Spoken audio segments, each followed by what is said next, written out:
Welcome back to episode 4, one-on-one with this guy right here, Jeff Dantzler. With me, Eminem, Mike Morgan. Is this right side up? The great Mike Morgan, one of my best buddies in the business, a phenomenal television announcer, radio talk show host, and he's got a great podcast that he does as well, a fellow Seinfeld aficionado.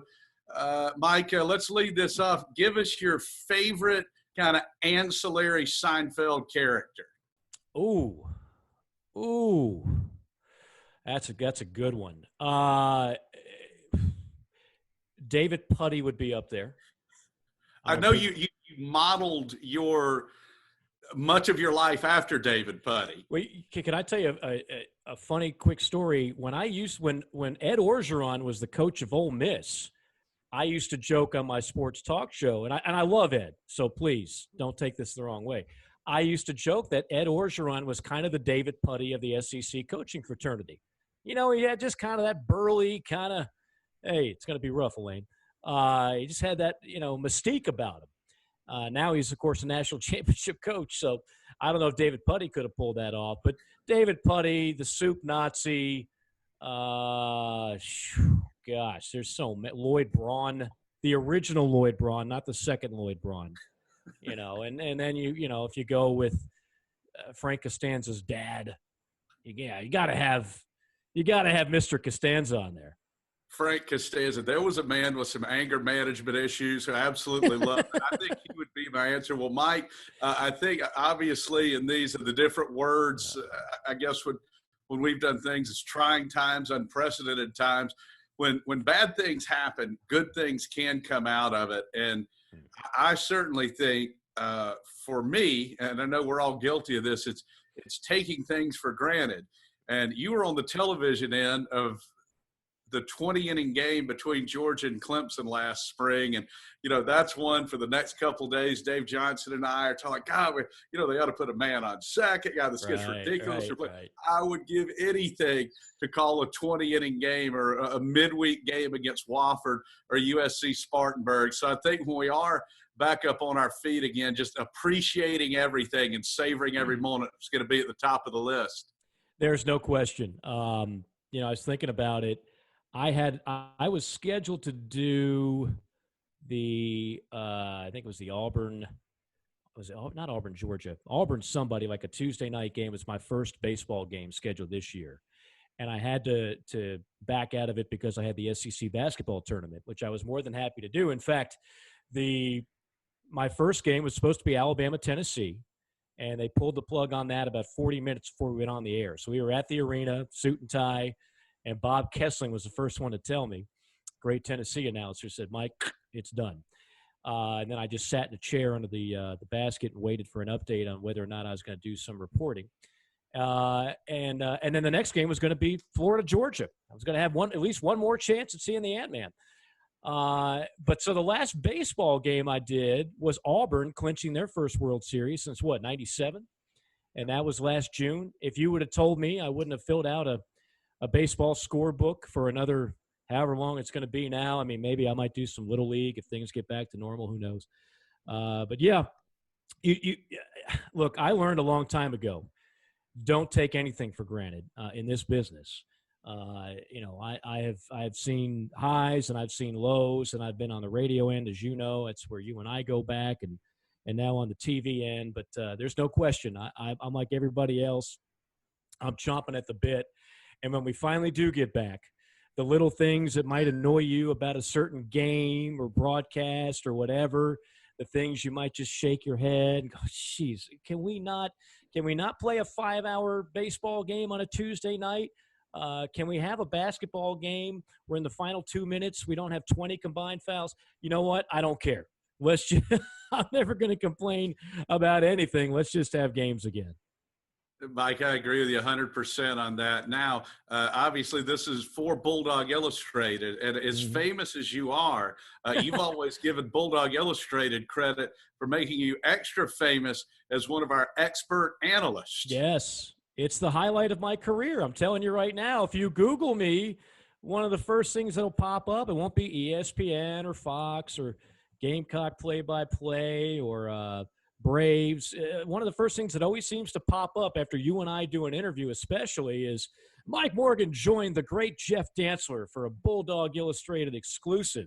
So my Cume ratings go up exponentially every time I talk to you, JD. So this is big for my career.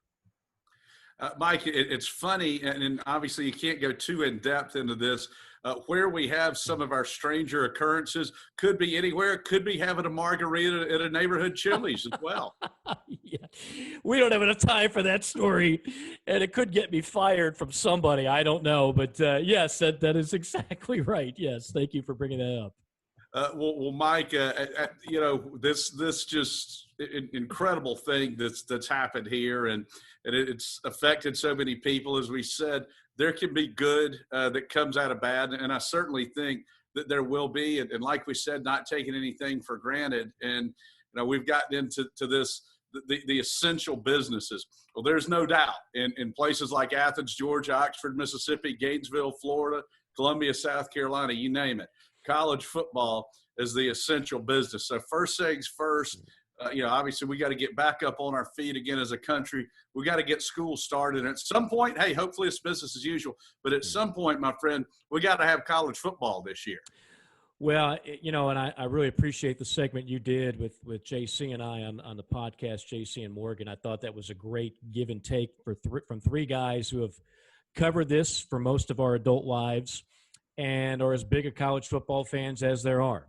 And I think we get it from all different perspectives. I'm here in Atlanta. You're in Athens and been covering Georgia. JC is now in the Midwest, but used to work for ESPN on the recruiting front and cover South Carolina for their website. And it doesn't matter what particular program it is. I think we all understand what's at stake. Although I would say some of the national pundits who love chiming in on this and giving you the most doom and gloom perspective and telling you all the reasons why it can't happen and can't work, I sometimes question whether or not they're fully aware of the numbers at stake. And I'm telling you right now, I mean, my research has told me a couple of things. Number one, 80% of revenues for all these athletic departments comes from college football, 80%. Most of the revenue, talking to a couple of ADs, is TV money, whether it's Georgia or Florida or Tennessee. The average ticket revenue and seat license revenue is somewhere in that 30% range. That can differ from one school to the next. And why is that significant? I point that out because if people say, well, we can't have a game with no fans, that's not even a game. Number one, as a fan, would you rather have a game with no crowd or no game at all? I'm pretty sure you and I are in the majority of I take a game over no game at all. Put the band here, put a select group of fans there. I know it's not going to be ideal. Nothing's ideal, but I'll take it over nothing on a Saturday. And number two, there's still a lot of money that can come through these programs and help out people. And as I've pointed out, I understand the coach that's making $5 million a year, he's going to be okay whether we have a 2020 college football season or not. But there are so many people. You and I we have been the announcers for programs, so we know what SIDs get paid, give or take. Ticket people, student managers. I mean, all these, the physicians, the trainers, all these people, they don't have blank you money, okay? They rely on income coming from college athletics and having a season. So if all of a sudden you pull the plug on an entire football season, I don't think that's one where you just put a Band-Aid on it. Well, it'll be okay. We'll make up the difference in 2021. I'm afraid there's a lot of people that could be out of work at that point, and I don't think you make up that hole in 12 months, 24 months. I think things get pretty precarious. So when you hear people like you and I trying to look at every possible scenario to get a season underway, it's because we love it selfishly. Guilty. But B, I know what's at stake for a lot of people that rely on this. And like you, I think big picture as well. We can't, if the economy is shut down for another 6 months, I'm afraid of what this country would look like. So there's a bigger picture, obviously, And at some point, people have to get back to work. It's not just from an athletic standpoint, but from an entire 330 million population country standpoint. So, yeah, I've looked at everything, and I'm not giving up hope. I still think we're going to have a season. I am no smarter than the next guy, but I think there's too much at stake not to, and I think the numbers flattening the curve and everything else, I won't bore your listeners with that. I watch the news like everybody else does. I do think we're headed in the right direction. I think so too, Mike, and that's great insight, and not only for college athletics, but everything that goes with it. And again, you're in Atlanta now, but you've lived in Gainesville, you've lived in Columbia, and I've been in Athens for a vast majority of my life. I've lived in two places in my life: Statesboro, Georgia, and Athens, Georgia. And it's the universities that drive it in these college towns, and it's not just the athletics. We all have friends who work in restaurants, own businesses, run hotels, own hotels, people that stayed in hotels. Just when you talk about the domino effect, this goes back to how sports, it's a multi-billion, I don't know, hundreds of billions of dollars. And it's not just those directly involved in athletics. I mean, I've had an example somebody threw at me, like where the Braves play, the new stadium there at the Battery. What about that single mom with two kids who works 81 times a year at Jocks and Jill's there to help pay for a kid's school? Well, that's gone for now. There are so many people affected by sports, and that's why when you hear some, I think what I would term snide commentary coming from people who are, Mike, as you said, all set, or from those who know the paychecks are going to keep coming in, it can it's enough to make you cringe, but because I don't think that there's enough thought that's been given to just how many people are affected by the decisions on what we're going to do in terms of when the games return. Did you ever see the movie? You and I are both kind of movie guys. This is like maybe a 3-star on a good day. It's Alec Baldwin. It's Anthony Hopkins. It's called The Edge. Oh, yeah, with the bear. I'm going to kill the bleeping bear. I'm going to kill the bleeping bear. One man can do, anybody can do. Elle McPherson with a superb performance. Oh, yes. She nailed those 3 lines better than any supermodel could. But there's a line in that movie that I love. Alec Baldwin is saying, boy, I feel bad, this, that, and the other. And Hopkins looks at him. Of course, Hopkins plays this eccentric millionaire. And he says, whatever Baldwin's character's name is, he said, son, don't feel sorry for anybody who owns a plane. And my twist on that for this particular situation would be, I don't need the perspective or the advice from somebody that has more money than God. Just like I don't need LeBron James's opinion on whether or not the NBA playoffs should take place without fans. I don't care what LeBron James has enough money for him, his family, their kids, and their kids for the rest of their natural-born lives.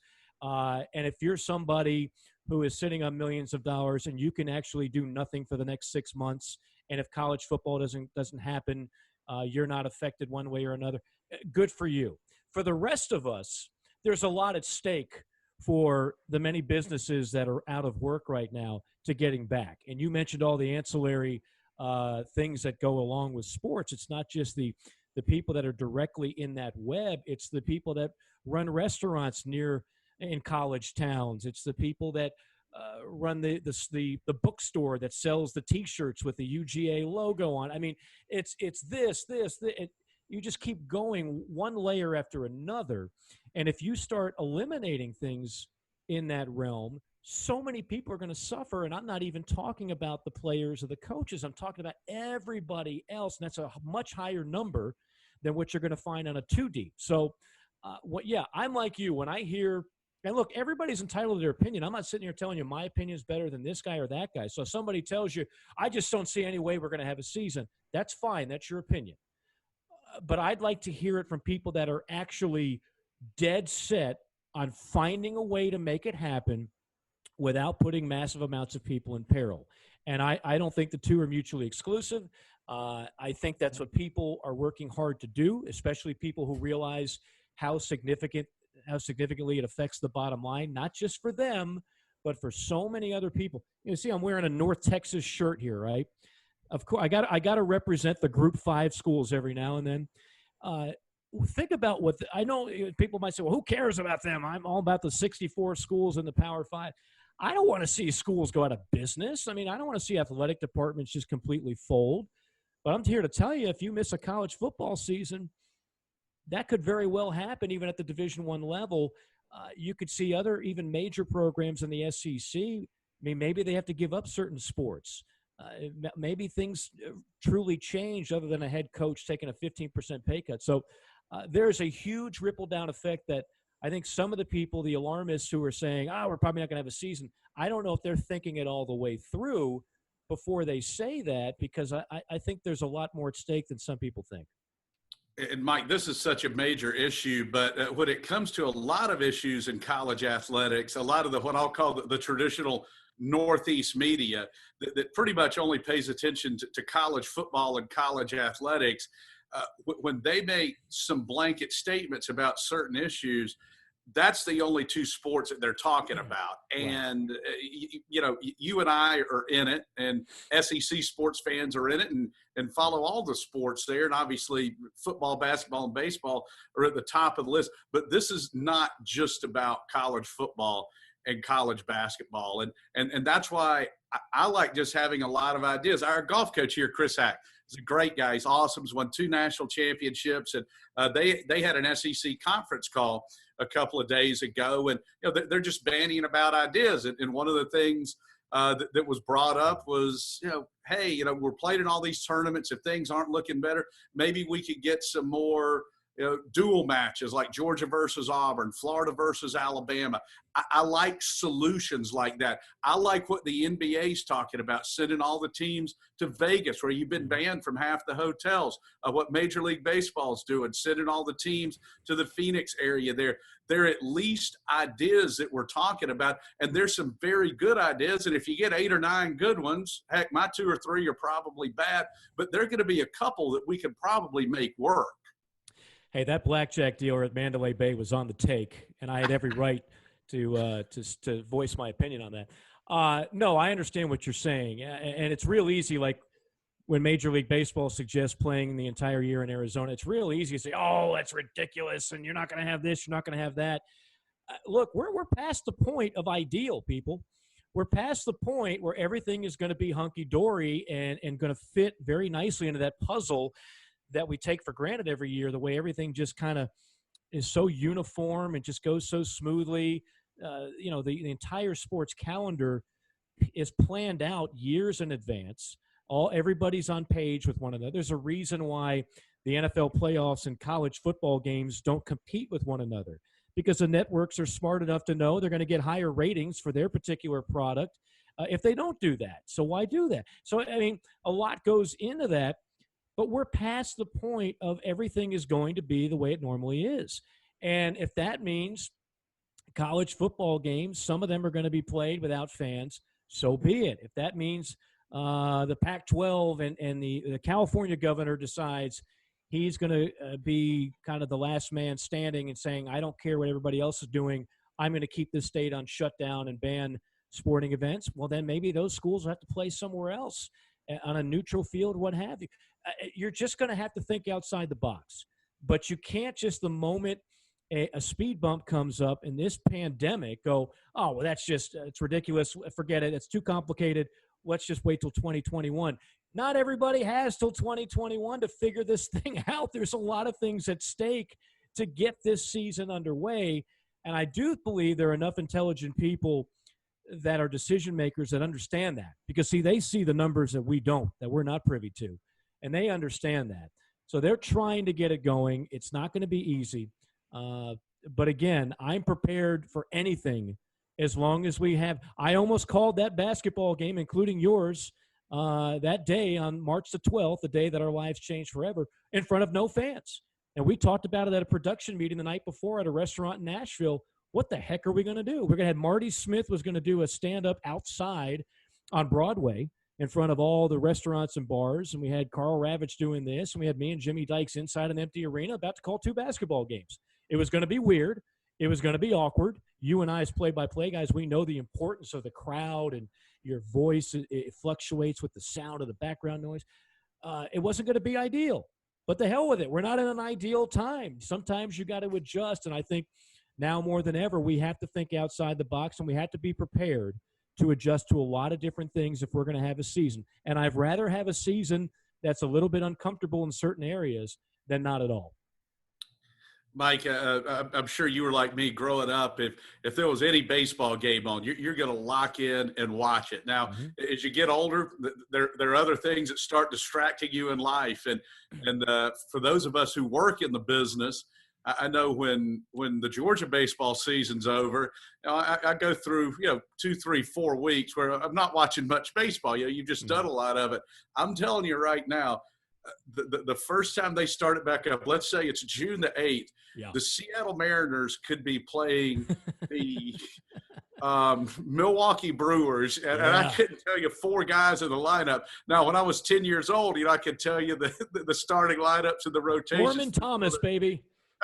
Gorman Thomas and Ben Ogilvy. I'm telling you, I will be locked in on every pitch of that first game. And, I guess it's one of those things. Things are not going to be ideal. If we want to start looking at maybe some pluses that come out of this, I know for those of us here in this neck of the woods, like Georgia's playing Tennessee the weekend of the Masters now. I mean, we're going to go from starvation in terms of sports to just a smorgasbord here. So for sports fans, as awful as this is, we're going to have some great weekends coming up here. Yeah, there is going to be a payoff, right? I mean, that's the one thing I keep telling myself, as I look in the mirror, and I've probably put on the Corona 5, as it were, and I'm just feeling a little bit on the worthless side because for guys like you and me, I haven't gone this time of year without calling baseball, either in the minor leagues, South Carolina radio, Atlanta Braves radio,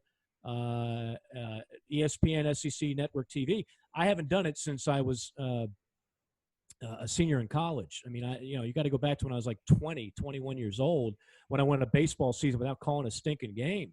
And so I'm feeling just really unproductive, and I don't like that feeling. I'd rather be called a workaholic than a slack jaw. And unfortunately, you can't make the games happen out of clear blue air.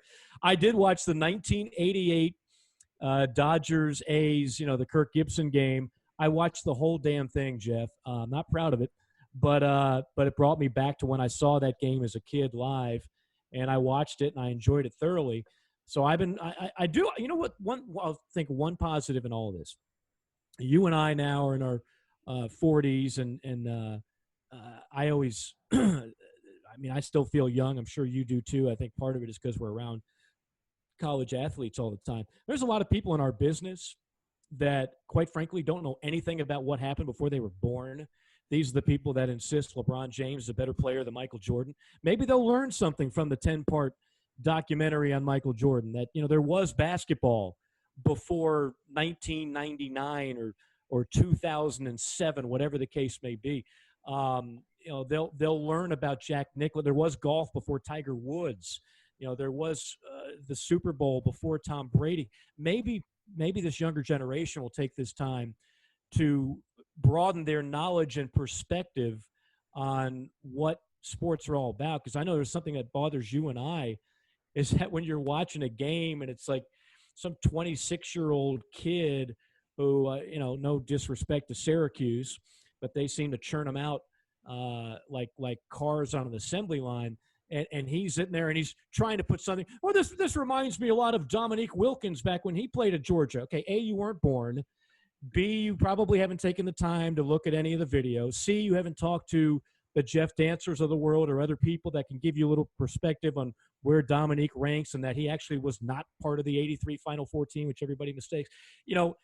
Maybe a lot of people will get some perspective from watching older games. Because I know when I was a kid, and I'm probably like you, I knew I wanted to get into broadcasting, sportscasting when I was 12, right? My trek was either that or being a lounge singer, and I couldn't carry a note. So I wound up getting into sportscasting.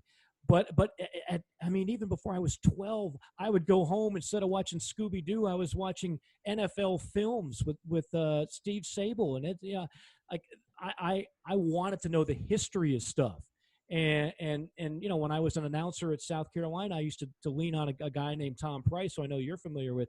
He was this historian, much like every SEC school seems to have one. And I could never get enough input. I was like a sponge, like, tell me more about this guy from 1970. What was George Rogers really like? What about the Frank McGuire years and Alex English and Dunleavy and Roach? I wanted to do that. I wanted to learn about things that happened before me.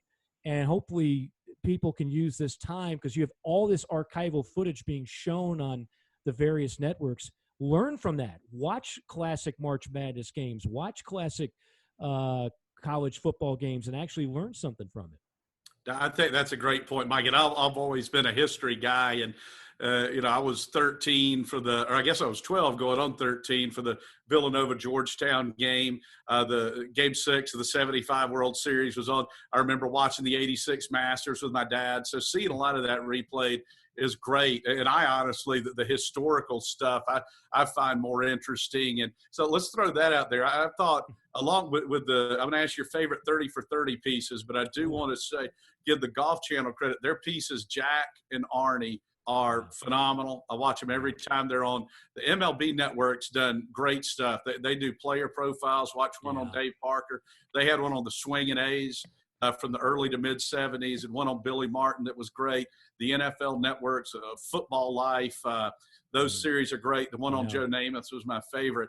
And when we get for the 30 for 30s, I would say that the two at the top of my list were the two Escobars, and then the 80 Miracle on Ice from the Soviet team's perspective. I thought that was just fascinating. So you and I are both history guys. So what are a couple of documentaries that you throw out there, a couple of your favorites? There are two, and I'm not doing this just because it's college football on our brain. These were my top two, and I've enjoyed almost every one of them. I mean, there was one on a skateboarder that I didn't really care about, and one other on something I didn't care about. But for the most part, it is the highest percentage rate of anything I enjoy. When a 30 for 30 comes out, it's well done. And then don't say I'm a shill, because I don't pump up everything that ESPN puts out. There are plenty of shows that we carry I don't watch, and I'm not a fan of. But 30 for 30, man, I got to tell you, the people that do that, they crush it almost every time. So for me, the top two, you and I were alive during this time frame, but I wasn't old enough to understand all of it. Pony Excess, right? The SMU scandal. I should have worn my SMU shirt if I knew that question was coming. I thought that was fascinating. Now, as a kid, I knew they got put on the death penalty, and I knew who Eric Dickerson and Craig James were, but I didn't know the details of that story. It is so well laid out. And, of course, we're never going to see that again. The death penalty is never going to happen again in college athletics, I don't believe. Because gosh knows we've seen incidents where if they were going to use it again, they could have and chose not to. And then the other one was, I think it's called The Greatest That Never Was, Marcus Dupree. Tremendous piece, yes. Oh, so good. And again, I remember the name, and I was a USFL fan as a young kid, so I remember he played in that league. But I didn't know the whole Oklahoma story. That was fascinating. That was absolutely fascinating. I mean, we, as SEC fans, we know about Herschel, and we know about Bo, and we know about Emmett. But this dude, in a lot of ways, was right up there. But for a lot of different reasons, he never panned out. Yeah, in fact, he was a freshman, Herschel's junior year, when he won the Heisman. And I'll always say that was the top, when you talk about for the 82 season, the top Heisman voting. Herschel won it. Elway was second. Dickerson was third. Wow. And Anthony Carter was fourth. And Dupree was a freshman that year. Mike, is it true that you were actually chosen for the role of the famous, never seen but often referenced Bob Sacamano from the hit show Seinfeld?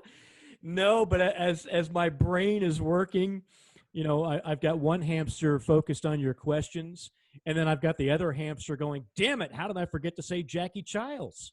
I mean, who told you to put the bomb on, Jeff Dantzler? I didn't tell you to put the bomb on. No, I am not related to Bob Sacamano, but Bob's a good dude and certainly had a lot of great ideas for Kramer. Yeah, my friend Bob Sacamano had rabies. 2 or 3 favorite episodes. I guess the ones that are most famous, you could just reference like the contest. Yeah, I would probably go. I would probably go in no particular order. These pretzels are making me thirsty. The puffy shirt, the ass man, the Hamptons, and your hero David Putty, the face painter. Yes. When he goes into full New Jersey Devils mode, that's hard to beat, man. Got to support the team. Got to support the team. Now, I'm going to go a little bit nerdy on you. If you noticed, and I could do a whole podcast on this, and I won't bore your listeners. Every one of the ones you picked, and they're all solid, those are all before Larry David left the show. Correct. And there are 2 versions of George Costanza. The very crafty, conniving, creative one vis-a-vis Larry David. And then there's the unnecessary yelling and screaming full of rage Costanza that's not conniving and really not that funny. That's after Larry David left the show. So that's my if I ever go for my doctrine, that'll be my thesis will be on the rise and fall of George Costanza after Larry David left the show. The one that I thought of that I would add, Soup Nazi would be up there for me, and The Fire. And that is The Fire where George literally pushes women and children and somebody in a walker out of the way after he yells fire to get out of the apartment, and then is arguing with the clown, played by the great Jon Favreau, outside saying, we needed a leader. We needed a leader. And one of my favorite exchanges in the history of the show is when he goes up to the clown and says, so you've heard of Bozo, right? No, I've never heard of it. How could you call yourself a clown? You never heard of Bozo? And Favreau, dressed in full clown gear, says, why are you hassling me, man? This is just a gig. You're living in the past. You're all hung up on some clown from the 60s, man. I mean, that to me is just a priceless exchange. So that would be up there as well. I was the leader. How do you live with yourself? It's not easy. And I think maybe his greatest scene too was that there was no audio required when he comes out of the bathroom at the ritzy party shirtless. That's something we've all done. Let's face it. Absolutely. The same one, I believe he grabbed the eclair in the trash can in the receptacle. Oh, that's great. Yes, in the cylinder, as it were. Yeah, I mean, there's so many good. What is there, like 190 episodes of that show? And to pick, I did a top 10 list once on my sports talk show. It was a slow day in the summer, not as slow as it is now, but and we came up with the top 10. And I wish I had that list to this day. This was 15 years ago, but it's you hit on a lot of the key ones. The show that drew me in was the one with Keith Hernandez, the whole play on JFK back and to the left, and Roger McDowell. True story. Roger McDowell, who of course played the second spitter. So my first year with the Atlanta Braves, I'm in the dugout and I'm talking to McDowell, who was the pitching coach that year. And I said, dude, how often do you get asked about being on Seinfeld? He goes, Mike, I get asked more about that than anything I ever did in a Mets uniform or as a pitching coach. He says, I'll tell you a funny story nobody knows. I said, what's that? He goes, I was not the first choice. I said, well, who was? He said, they decided they were going to have Darryl Strawberry. Darryl Strawberry and Keith Hernandez were going to be the 2 Mets. Darryl Strawberry at that time kept getting in trouble with the law and drugs and everything else, and so they couldn't get Darryl Strawberry. So on short notice, they got Roger McDowell. So Darryl Strawberry was supposed to be the second spitter. Instead, it was McDowell. All right, Mike, this has probably happened to all of us. As you mentioned, living in a college town, we're going to let you go on this. I remember the first time it happened to me. When was the first time, maybe when you thought you were in play, that, and I would guess this would have been at your time at South Carolina, where a female called you sir, and it absolutely took all the air out of the balloon? Because I can tell you, for me, I was around 29 or 30, calling a basketball game. Our engineer said, hey, one of the girls on the dance team likes you. She's always smiling at you. Wow. So like a week or so later, I asked her if she had had a good time at the Sugar Bowl. So I guess this was when we beat Florida State, and she pulled a yes sir on me, and it was a transformative moment in my life. So I guess for college towns, they keep you young, but they make you feel old. Well, I'm experiencing that more and more now. I get more yes sirs now than I used to, and the people that I get them from now would coincide with your question, which is, when I was doing radio at South Carolina, it was right around the time a network called CSS was starting to broadcast some of our games, and they would let me jump off radio. Green sheets. Yes, the old green sheets, the most complex expense forms that have ever been designed. I'd have better success launching a nuclear missile than filling that out correctly the first time. But so when you do TV, as you know, usually, you've got all these important people, the producer, the director, and the audio and the graphics. And you've got you and you've got your analyst. And to the right is what we call a stage manager. And basically, that person's number one objective, make sure you give me those promo cards on time because I need to fill those in, or, the Zaxby's player of the game, what have you. And very often it's a young female, a student.